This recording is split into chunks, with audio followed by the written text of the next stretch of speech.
everyone. Welcome, welcome, welcome. I am Jen Perlman. I am a candidate running for Congress in Florida's 25th district. I am challenging Debbie Wasserman Schultz down here in the primary. And we are very happy to be joined live with author Reza Aslan.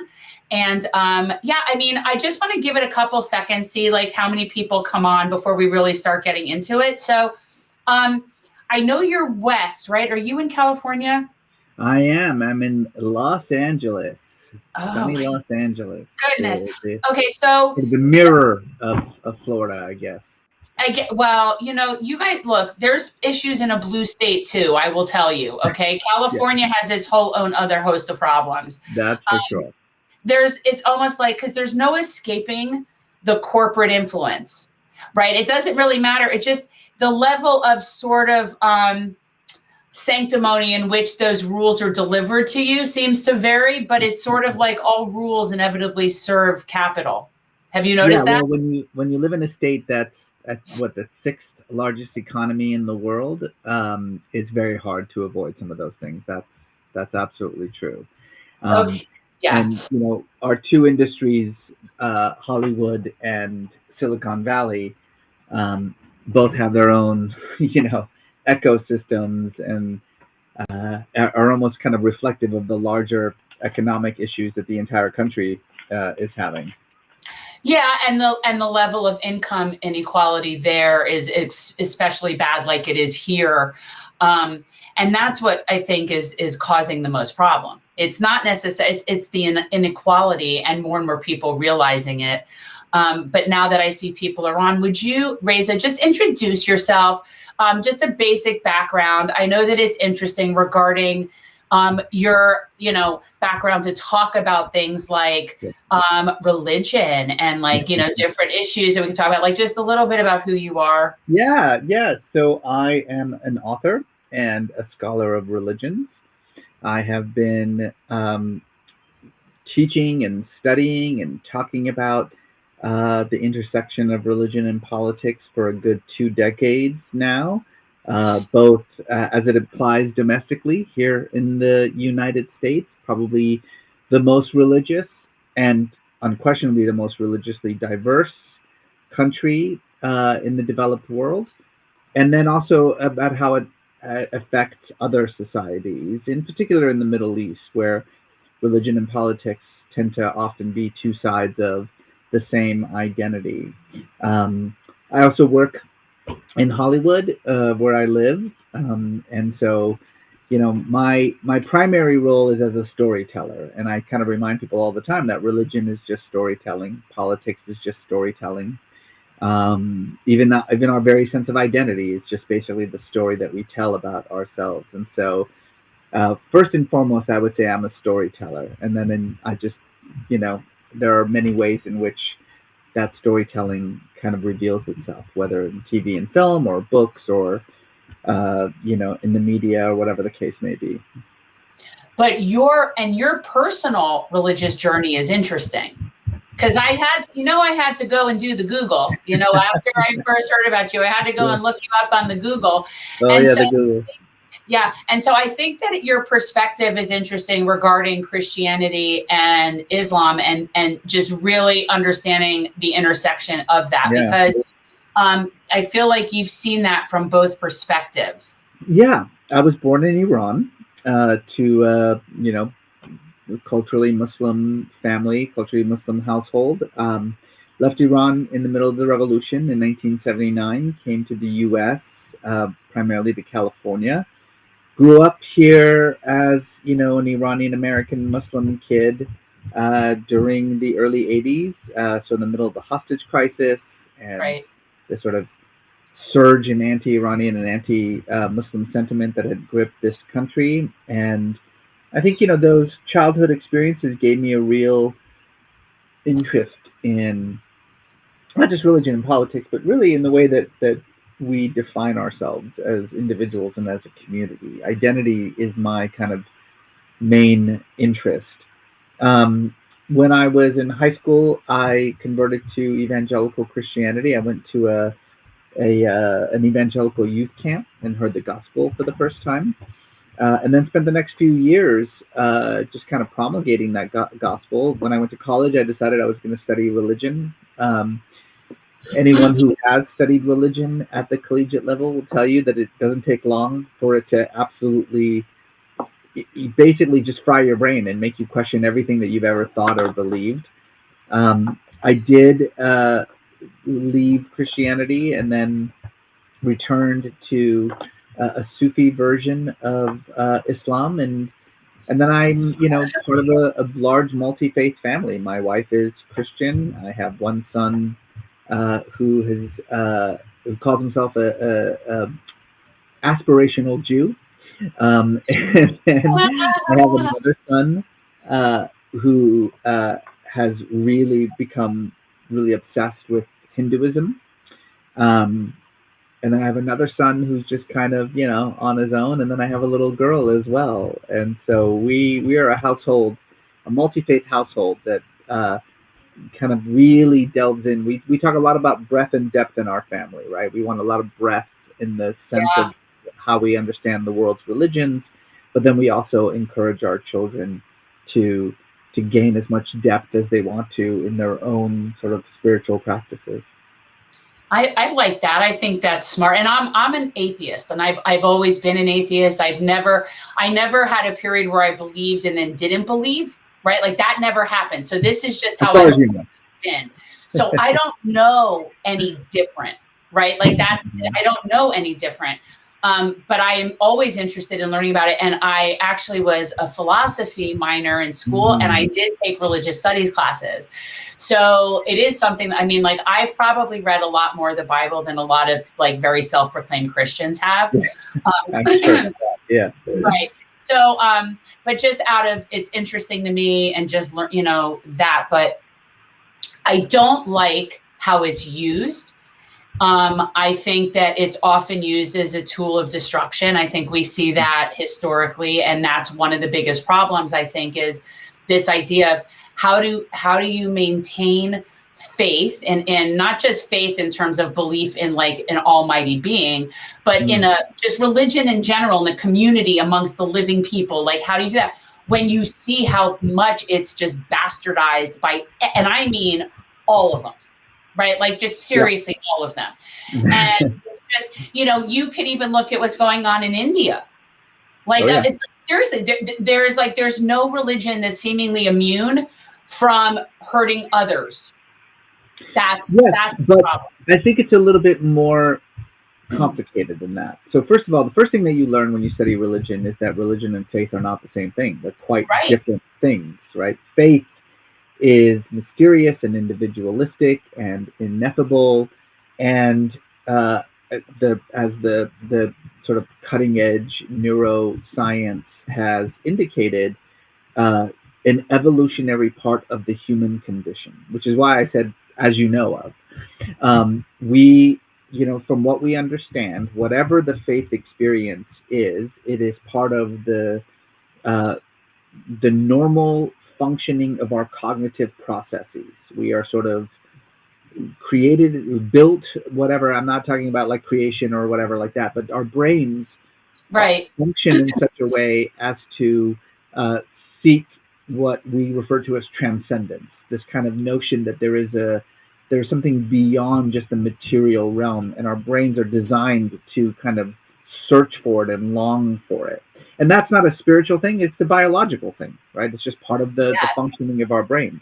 Religion is the man-made language that we use in order to express what is fundamentally inexpressible, right? That's kind of, even as I was talking about it, like you saw how hard it was to just talk about it, we need a way to talk about it, and religion is a systematic, institutionalized language that a community can use to express that inexpressible feeling.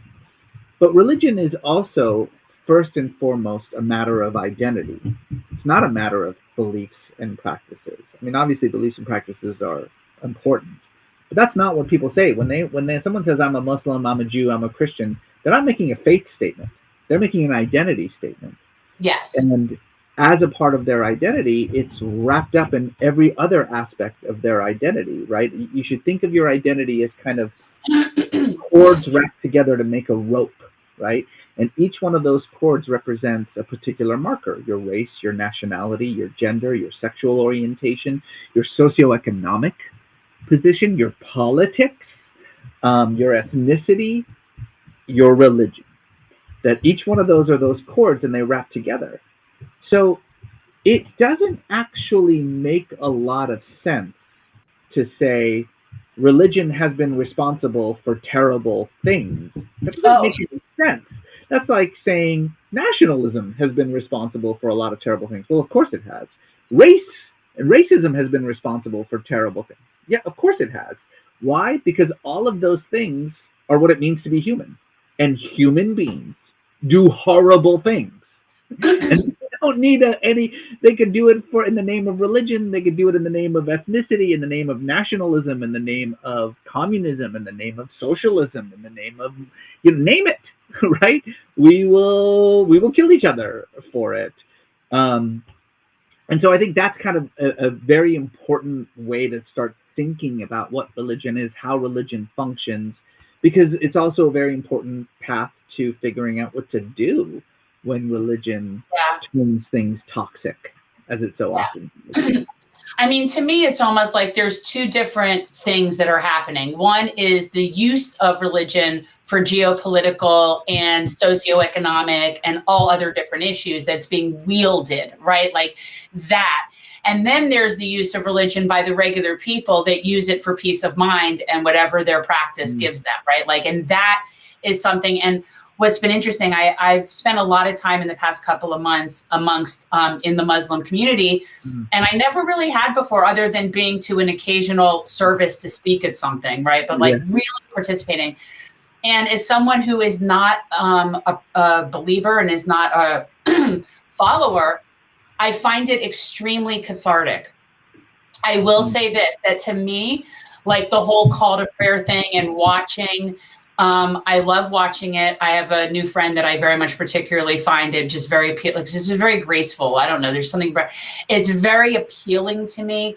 I like chanting, but a lot of that to me is stuff that I like, sounds that I like. Like, for example, if when I'm doing yin yoga and we're mhm, doing something that's meditative, like it causes you to whatever piece you get from that, mm, right? Like that's what I'm saying. Like that I completely understand, and I actually really enjoy watching the prayer. I yeah, like watching the. I do. I like yeah, watching it. yeah, It's yeah. very cool. Yeah. Well, I think when we talk about what religion does, what we can't deny is the fact that it provides the most currency for the masses. What do I mean by that? Like, when religion has the ability to take very complex issues and, for better or worse, really filter them down into the simplest way of Oh, understanding them, right? oh I yeah. mean, listen, hey, remember the war on terror, which was a very complex military police investigation of a criminal terror organization. No, it wasn't. It was a battle between good and evil. That's what it was, right? That's what we were told on day one of the war Oh on yeah. terror. This is about good and evil. Any child can make that decision, right? Which side are you on? The side of good or the side of evil? It's very simple. And when you use that kind of language, the currency that it gives you is the ability to just wrap everything into it, right?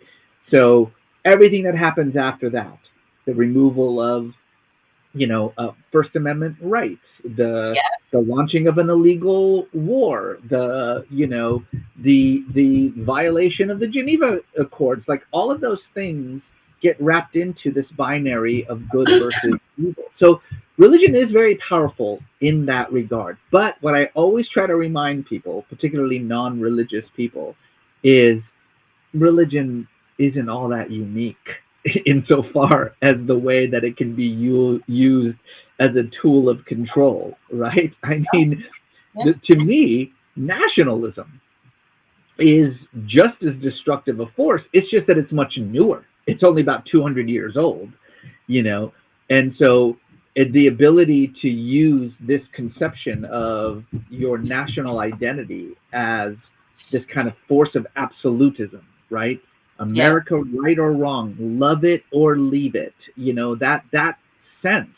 I remind people that the 20th century was by far the most horrific, destructive, bloody century in human existence. The death of tens of millions of people in the name of nationalism, not in the name of religion, in the name of nationalism.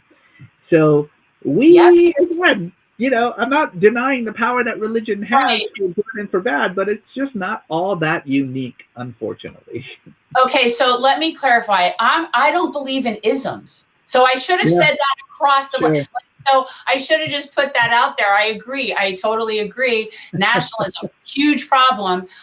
Which Yeah, brings us to the good segue into Zionism, which is, to me, it's basically, it is nationalism. It's no, it's having, yeah, it's the same difference. It's just they're basing it on a religion versus a regional group, but it's the same premise. yeah, sort of. So there are two kinds of Zionism, right? There's the secular Zionism that was the sort of driving ideology that fundamentally gave birth to the state of Yeah, Israel. that is what I'm talking about. That is what I know what yours, please continue because I know what you're saying, but that is what I'm referencing. Yeah, no, I get it. And then there is the religious Zionism, Yes. which takes this sort of concept of the nation state and then creates this patina of religion over it. And the religious Zionism that has essentially taken over Israeli politics over the last 2 decades, and we can talk about why that is not new to Israel by any means. Religious Zionism is something, I'm sorry, religious nationalism is Yep. something that is taking over the planet. You talked about India, the world's largest democracy. The BJP is a religious nationalist organization. And what is religious nationalism? Well, I don't want to get like all professorial here for a minute, but No, let me it's good. just It's good. let me No, do that for just one second. because honestly, I can't think of anything more horrifying than the merger of religion and nationalism. Like honestly, Yeah, it's like two of my least favorite things, like marrying. So please, no, tell me the story of that. let's go back in time here. So what we call nationalism, as I was saying, barely 200 years old. It was an invention of the 19th century, and the idea behind it, secular nationalism, was the ideology. The idea behind it, if you think about it, kind of makes sense in the vacuum, right? We had just come out of the 30 Years' War, you know, absolute devastation caused in the name of religion. In this case, Catholics versus Protestants, but still in the name of religion.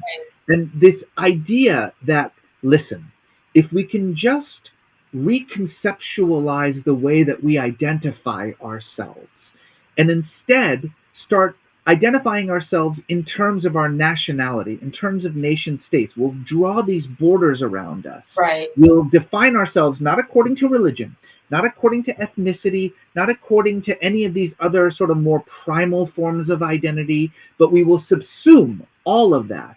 And instead, we'll create this umbrella identity, secular nationalism. We shall all be equal members of a nation state, and that's how we will define ourselves. And if we can just do that, then we will have the peace and prosperity that has eluded us in the name of all these other tribal, identities that we have killed ourselves with. Great idea. How did it go? Well, World War I and World War II. That's how it went. It turns out that, again, as we've discussed, we'll kill each other under any ism. But the problem with secular nationalism is not just that it's a new idea, it's that, frankly, for much of the world, it's a foreign idea. For much of the world, the very concept of the nation state made no sense, and in any case, it was created by Winston Churchill smoking a cigar, in a room somewhere, drawing lines on a map. It's like that's how it worked. And now you're told, hey, you can't think of yourself as Kurdish anymore. You can't think of yourself as Druze any longer. Now you have to think of yourself as Iraqi. What's Iraq? A country I just invented. What's Lebanon? A country I just invented. But that's how you have to think of yourself from now on. You can't think of yourself in the previous way. So it was faulty to begin with. And the truth of the matter is that, especially nowadays, as a result of globalization, the deterioration of these nation states, it just doesn't hold water anymore. So people are trying to redefine themselves. And so what are they doing? They're reverting to more primal forms of identity. And what is more primal than religion? You look at India. People are saying, what does it mean to be Indian anymore, right? It's a billion people here. 800 million of us are Hindu. Shouldn't Hinduism mean something? Shouldn't it mean something to be Indian? And the BJP shows up and says, I'll tell you what it means to be Indian. It means being Hindu. We are a Hindu country for Hindus by Hindus, right. Even though Hinduism is a million different things, right? You go to Iran. Well, what does it mean to be Iranian? It means being Shia, not just Muslim, but Shia. So we were going to be a Shia state. That's how we're going to define ourselves. It's for Shia by Shia. You look at what's happening in Israel, right? What does it mean to be a Jewish state? What does that even mean? Like, you mean ethnic Jew? What are you talking about? And so the answer comes in the form of these very religious individuals who say what it means is following halakha. That's what it means. So we are a halakha state. That's what we are. You look at America, right? Where, if you believe the people at Pew, some 1/3 of Americans now define themselves as Christian nationalists. Their answer to what does it mean to be American? It means you have to be Christian. That this is a Christian state, a Christian nation for Christians. So religious nationalism is a fire that is engulfing the planet. It's not just an issue here in America or just in India or just in Israel. But to our conversation about Israel, it is something that has created a situation in which, for secular Jews in Israel, it's becoming intolerable to live in a state that is being defined in distinctly religious terms. And by the way, when I say religious terms, I mean one very specific version of Judaism, right? The Judaism that is promulgated primarily, but what we would refer to as the ultra-Orthodox. You're talking about Zionism or the state of Israel? I'm talking about the way that Zionism is being reconceptualized primarily by right-wing religious Jews and the ultra-Orthodox into a religious identity, right? We can have a conversation about whether even the secular Zionism of 70 years ago, like what the fault was there. But whatever that secular Zionism was, doesn't really exist anymore. People need to understand this, that like the Israel that exists today is not the Israel that was founded in 1948. The founding ideology is different. Yeah, it's definitely shifted very far to the right. But at the end of the day, the whole concept of Zionism was entirely dependent upon ethnically cleansing that area. So if you're going to create a Jewish majority state in a land that has another people in it, it's impossible to do that unless you remove the other people. And so that is the truth about what happened in the Nakba. That is absolutely correct. To me, that's sort of like end of story in that that is a violation. Like, that's not something that I'm going to support. I was lied to my life growing up. We were told there was no one there. We were told that it was, the Jews made the desert bloom. And, this mythology that is still being essentially taught when the people that are pushing the Zionist narrative continue to make these same points. You're essentially supporting a mythology that isn't real. And it's just bizarre to me that we're still doing that when we can now see it and we know it. I didn't know when I was a kid. I couldn't look up on the Google and learn about the Nakba. That was not presented to me, right? So what's the reasoning now when we know that, first of all, it's just logical, okay? In order to have an ethno state, you have to commit an ethno cleanse. That's how it works. Okay. That's just how it works. And it's just so common sense. Okay. So I think Theodore Herzl, who is sort of seen as the founder of modern Zionism, very famously after his first visit to Palestine in the 19th century, wrote a letter back to the Zionist Congress that had sent him there, and the letter said, "The bride is beautiful, but she is married to another man." And even then, this is a century before even the birth of Israel. It was understood that there's a fundamental problem with the Zionist enterprise, which is that the bride is married to another man. Well, they didn't only just find out how to get the bride.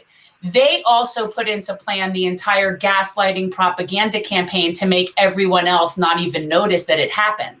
So that's the additional layer to me, is how amazing Zionist propaganda has been and how amazing they have been at controlling information, controlling the narrative, and the fact that we're only now seemingly in this past year seeing them lose the grip on that, because it's pretty solid.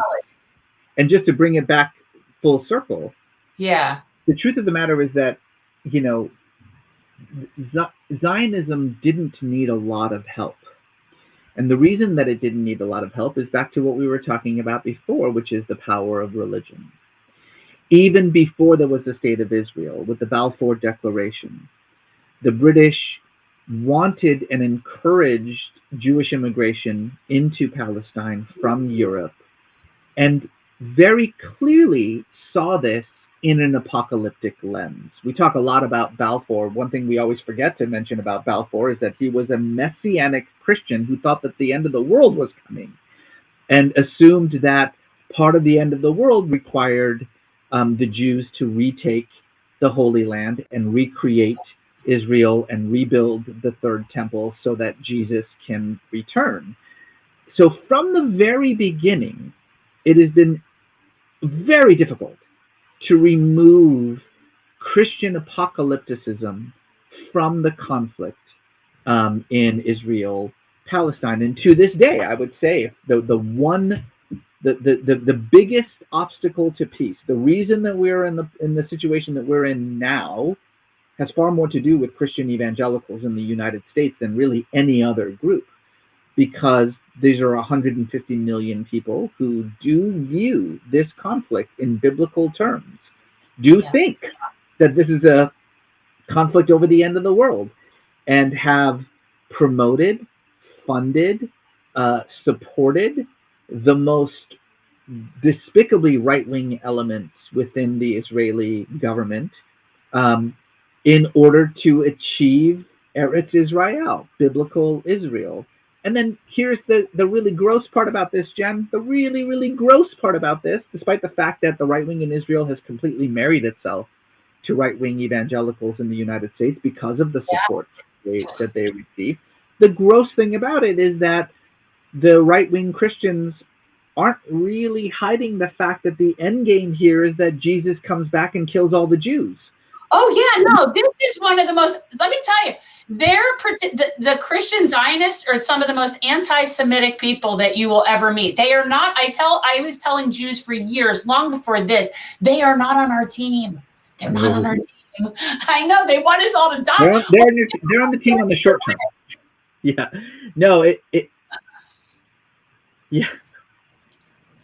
No, maybe it's all to die, right? For the rapture, for the revelation, right? They just need us all to be in the same place so that it can happen, right? Like, we're just the fifth element to them. They don't care really what happens to us after it happens. No, they do not. But again, from the perspective of the right wing in Israel, this is a great marriage. They will gladly. Yeah. When Netanyahu comes to America, his first stop isn't the White House. His first stop isn't Congress. His first stop is Texas. He goes to see Ted Hagee. He goes to a mega church. You're talking about John Hagee. Yeah, I'm sorry. Yeah. I lived in San Antonio for 6 years, not far from Cornerstone Church. So I am very familiar. That's where he goes. And it's a cynical ploy on his part, but he's more than happy to take all that money and all that support And obviously, Netanyahu, like most right-wing Jews, think that the apocalyptic part is crazy, but they don't care. No. It's this kind of strange bedfellows that they have created. Yeah. Well, look, if we were actually ourselves, if this country were in line with international law and we were party to the ICC, then we would have to arrest him. But you see, that's the whole beauty of being us, is it's rules for thee, not for me, which is just how we live our lives. So why would Israel be any different? Do you by any chance have nearby a copy of the book? Because I did mine on Kindle. I do. And so this is always the problem when I Kindle or audio. It's like I never even, okay, guys. So it's called A Kid's Book About Israel and Palestine.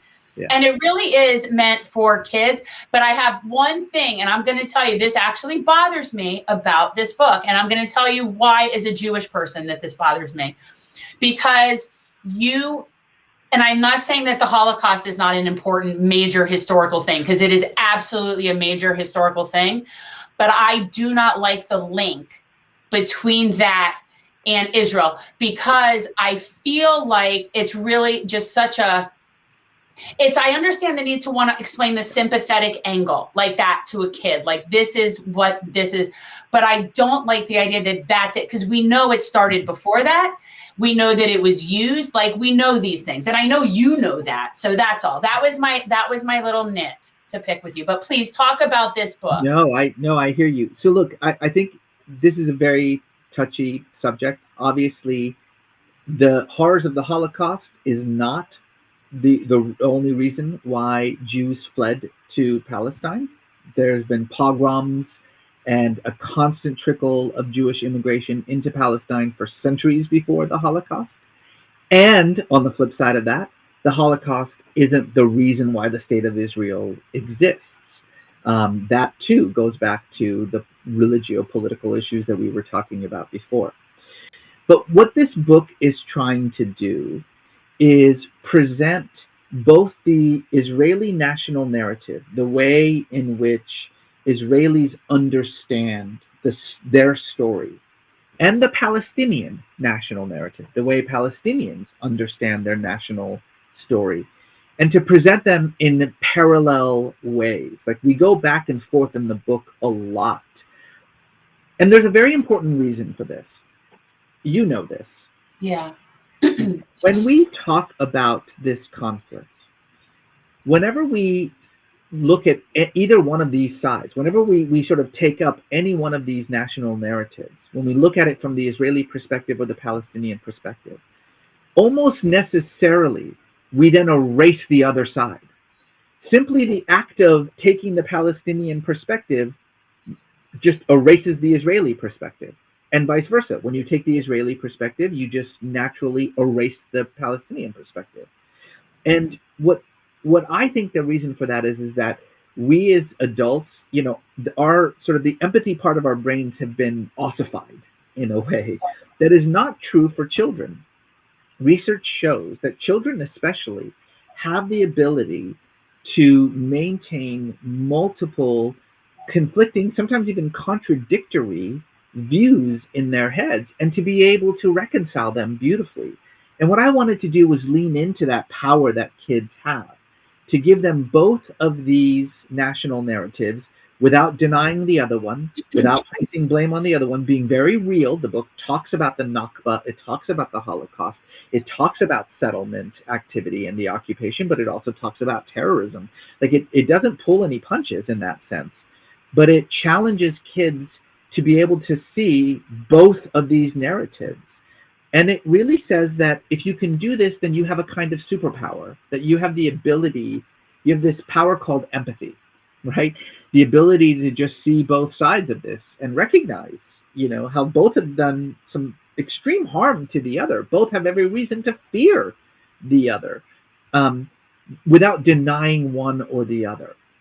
And then it's really meant to be read with adults and caregivers. And the book, the biggest criticism that a lot of people give about the book is how much is not in there. And that's on purpose. Part of it is because, it's age appropriate, but part of it is also because I wanted to create space for parents and caregivers and adults to be able to fill in some of those holes with their own ideas, their own values, their own sort of family morals, right? This is what we believe as a family. This tries to be as dry and as objective as a foundation as it can be, and it encourages adults to fill in the holes, if you will.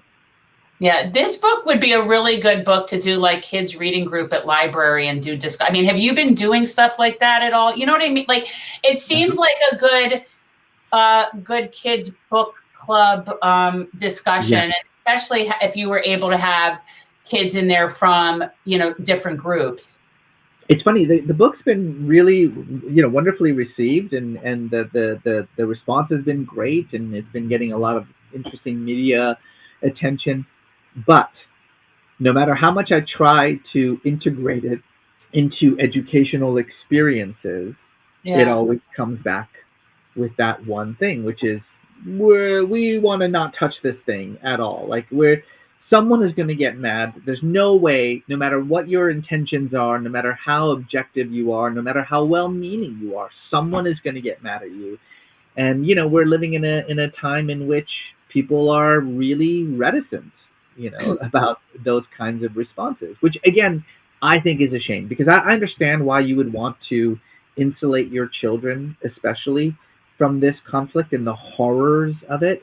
But what the book is trying to argue is the opposite, that this is precisely the kind of opportunity, this horrible situation, to talk to your kids, because they can't avoid it anyway, and to cultivate compassion, empathy, critical thinking, to create the kind of children that we want our children to be when they grow up as adults. Yeah, I'd love to see a round table of kids discussing this.